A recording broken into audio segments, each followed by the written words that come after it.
Assalamualaikum warahmatullahi wabarakatuh.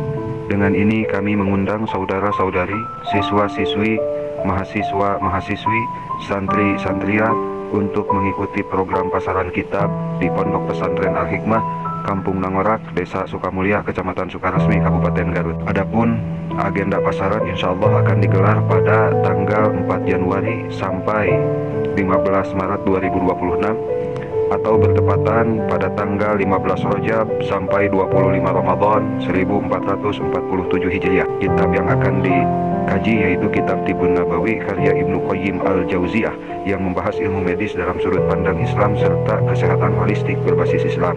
Demikian undangan ini kami sampaikan. Bagi yang berminat untuk mengikuti, pendaftaran dimulai pada tanggal 10 Desember 2025 sampai 3 Januari 2026, gratis tanpa dipungut biaya. Terima kasih atas perhatiannya. Assalamualaikum warahmatullahi wabarakatuh.